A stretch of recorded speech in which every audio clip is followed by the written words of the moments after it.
இன்றைக்கி பாலக் பராத்தாவும் சிம்பிளான வெஜ் சாலட்டும் எப்படி செய்யலான்னு பார்க்கலாம். எப்பயுமே கால்சியமும் இரும்பு சத்து மிகுந்த உணவுகளை சேர்த்து சாப்பிடக்கூடாது. நம்ம உடம்பு இரும்பு சத்தை உறிஞ்சிக்கிறதுக்கு கால்சியம் தடையாக இருக்கும்.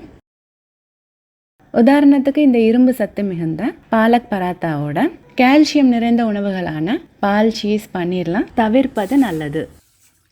இரும்பு சத்து உணவுகளை காலையில் 9 மணிக்கு நம்ம சாப்பிட்றோன்னா 11-12 மணிக்கு மேலே பால் சம்மந்தப்பட்ட பொருட்களை நம்ம சாப்பிட்லாம். அதாவது குறைந்தது 2 மணி நேரம் இடைவேளையாச்சும் இருக்கணும்.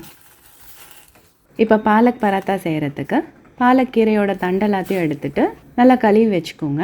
பிளான்ச் பண்ணுறதுக்கு 2 கப் தண்ணியை கொதிக்க வச்சு இந்த பாலக்கீரையை போட்டு இதெல்லாம் சுருண்டு வர வரைக்கும் சமைச்சா போதும். இதெல்லாத்தையும் தண்ணியிலேருந்து எடுத்து நல்லா ஆற வச்சுட்டு ஒரு மிக்ஸி ஜாரில் சேர்த்து அதோட 2 பச்சை மிளகாய், கொஞ்சம் இஞ்சி, கொஞ்சம் ஜீரகம் சேர்த்து நல்லா திக் பேஸ்ட்டாக அரைச்சிக்கோங்க.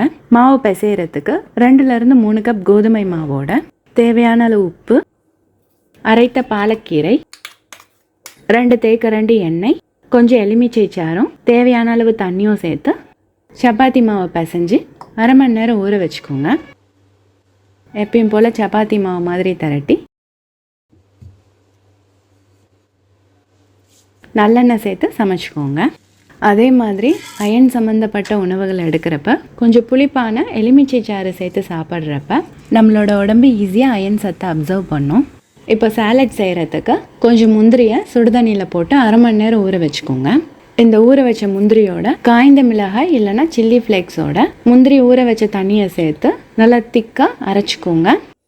இதோட பூண்டை நல்லா எண்ணெயில் வதக்கி சேர்த்து திரும்பவும் அரைச்சிக்கோங்க. இதை ஒரு கிண்ணத்தில் சேர்த்து உப்பு சேர்த்து கலந்துட்டு துருவின பீட்ரூட், பொடியாக நறுக்கின கோஸ், துருவின கேரட், வறுத்த வேர்க்கடலை, கொஞ்சமாக எலுமிச்சை சாறு சேர்த்து கலந்துக்கோங்க. இந்த சாலட் பிளெயின் சப்பாத்திக்கு கூட நல்லாயிருக்கும். அவ்வளோதான், சப்பாத்தியும் சாலடும் தயார்.